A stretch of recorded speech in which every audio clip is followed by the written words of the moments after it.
नमस्कार, जय हिंद, वंदे मातरम। आप देख रहे हैं चाणक्य न्यूज इंडिया और मैं हूं गोल्डी सिंह। आइए देखते हैं इस वक्त की प्रमुख खबरें। संविधान की 5वीं अनुसूची पेशा अधिनियम और आदिवासी अधिकारों पर बालाघाट जिले में बेहर क्षेत्र के सामुदायिक भवन कॉपर क्लब मलाज खंड में 14 सितंबर से 2 दिवसीय राष्ट्रीय कार्यशाला का आयोजन किया गया, जिसका शुभारंभ बेहर विधायक संजय सिंह उइके द्वारा किया गया। इस राष्ट्रीय कार्यशाला के पहले दिन बालाघाट जिले के वक्ताओं के अलावा अन्य प्रांतों से पहुंचे वक्ताओं द्वारा पेशा अधिनियम और आदिवासियों के अधिकारों को लेकर अपने अपने विचार रखे गए। वक्ताओं ने बताया कि पेशा अधिनियम का पालन क्यों जरूरी है तथा आदिवासियों को उनके अधिकार दिलाने सरकार द्वारा कितना पालन करवाया जा रहा है। इसके संबंध में चर्चा करने पर कार्यशाला के आयोजक बेहर विधायक संजय सिंह उइके ने बताया कि इस राष्ट्रीय कार्यशाला के माध्यम से लोगों को जागरूक करने का कार्य किया जा रहा है। जितना लोगों को पेशा एक्ट एवं अधिकारों के संबंध में जानकारी होगी, उतना ही लोग जागरूक होंगे। आपको बताएं कि इस कार्यशाला में 10 प्रदेशों के वक्तागण शामिल हुए। वहीं बालाघाट जिले के जनप्रतिनिधि एवं सामाजिक क्षेत्र के कार्य करने वाले जागरूक लोग भी शामिल हुए। जिसमें काफ़ी विद्वान लोग पहुँचे, पेशा कानून को लेकर के आप भी पहुँचे थे। किस तरह के कानून में थोड़ा सा बताएंगे और क्या समस्याएं जारी हैं और क्या नहीं? देश के संवैधानिक मूल्यों के तहत पेशा और वन अधिकार कानून इस देश को दिया गया, उनके बहुत ही महत्व है। धरातल पे आज भी वो जो कानून कहता है उसके अनुसार कहीं भी इम्प्लीमेंट नहीं हो रहा है। इस विषय को लेकर के बहुत विद्वान काफ़ी रिसर्च करते हैं, अध्ययन करते हैं और धरातल में जाकर के हकीकत को देखने के बाद वो इस बात को लेकर के आते हैं कि इसकी सही इम्प्लीमेंटेशन धरातल में हो। इसको लेकर के जो कार्यशाला आयोजित है, तमाम तरह के वास्तविकता को हमारे जितने यहाँ विद्वान लोग आए हैं वो सभी के बीच में चर्चा करते हैं और कैसे इसकी इम्प्लीमेंटेशन ठीक से हो, इस पर सभी लोग चर्चा करने के बाद निष्कर्ष पे पहुंचते हैं। और यह अत्यंत आवश्यक है। देश का संविधान कहता है कि जो हमारे प्राकृतिक व्यवस्थाओं से जुड़े हुए जो हमारे जीवन पद्धति है, उससे जुड़े हुए जो व्यवस्था संविधान में वो धरातल पे लागू है। आप लगातार आदिवासियों की आवाज़ उठाते रहे, आप पूर्व में मंत्री भी रहे हैं। कहाँ समस्या आ रही, क्यों सरकार इसे पूरी तरह से इम्प्लीमेंट नहीं कर रही है? ये बहुत ही आपने सही बात की है। मुझे कुछ समय सरकार में रहकर काम करने का भी अनुभव है और विपक्ष में रहकर जन आवाज़ को लेकर भी काम करने का अनुभव है। ये व्यवहारिक कठिनाई जो आता है वो बहुत ही चुनौतीपूर्ण बन रहा है। इसमें समस्या इस बात की होती है कि जो सच्चाई है, जो गांव का जीवन है, उनके हक और अधिकार उनको नहीं मिल पाता। आप किसी भी क्षेत्र में आपको मिलेगा कि आज मैं आपको बताना चाहता हूँ, इस देश की प्रगति का निर्माण का मूल सूत्र है तो श्रम, और वो श्रम करने वाले देश के अंदर बहुत लोग हैं जो हाथ बढ़ा करके श्रम करने के लिए तैयार हैं, पर उन्हें श्रम का अवसर नहीं मिलता, जिन्हें हम एक शाब्दिक शब्दों में बेरोजगार कहते हैं, जो श्रम करना चाहते हैं। दूसरी तरफ जो श्रम करते हैं, 8 घंटा से लेकर 12 घंटा कठिन श्रम करते हैं, पर जब श्रम करने के बाद वो वापस जहाँ उनको आराम के लिए कोई जगह रहता है वहाँ जाते हैं तो आराम करने का भी एक व्यवस्थित जगह नहीं मिल पाता। ये सच्चाई आपके बीच में ठीक एक मैंने उदाहरण दिया आपको। आज जो हमारे पेशा और वन अधिकार से जुड़े हुए जो सच्चाई है, इसमें जो प्रशासनिक लोग हैं और जो उस विषय के जिम्मेदार लोग हैं, वो दिमाग से सोचते हैं, दिल से नहीं सोचते। और ये जो आज कार्यशाला है, ये दिल की आवाज़ है। लोग दिल की बात कर रहे हैं, अपनापन महसूस करते हैं और उसमें आज जो समस्याएं आ रही हैं, सरकार में जो जिम्मेदार लोग वो अपनी बात को भी स्वीकार करते हैं। जब वो धरातल में आएंगे तब सच्चाई उन्हें समझ में आएगा। आज हमारा कहना है कि किसी भी स्टेट का कैपिटल हो, कंट्री का कैपिटल हो, वहाँ जो लोग निवासरत हैं वो भी इंसान हैं, उन्हें भी 6 मौलिक अधिकार हैं, उन्हें भी व्यवस्था वही मिलना चाहिए जो अंतिम पंक्ति में खड़े हमारे लोग हैं। पर आप देखना ऐसा नहीं होता। हम नदियों के किनारे बसे हैं पर हमें स्वच्छ पेयजल नहीं है। वहीं पर हमारे ही मध्य प्रदेश में 110 किलोमीटर लंबी पाइपलाइन से पानी दे दिया जाता है।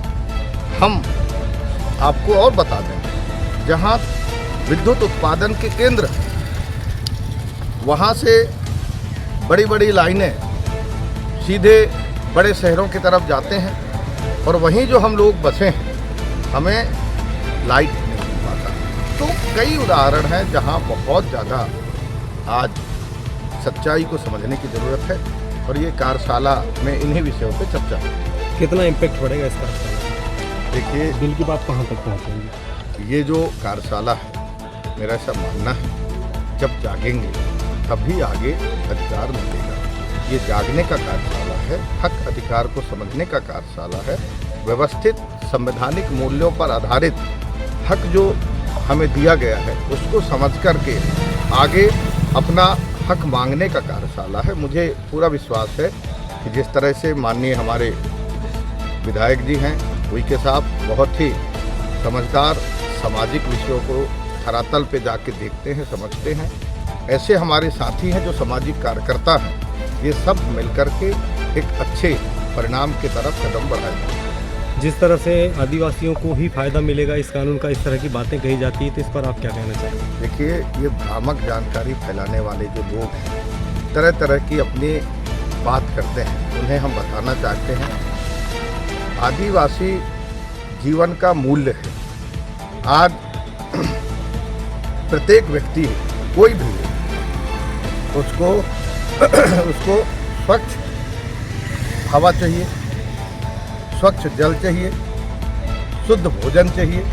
ये आवश्यकता ही आदिवासी का पर्याय है। यहाँ पर कोई इस तरह की जो भ्रामक फैलाता है उनसे हमारा अनुरोध है कि आपको भी शुद्ध हवा चाहिए, शुद्ध जल चाहिए, शुद्ध भोजन चाहिए।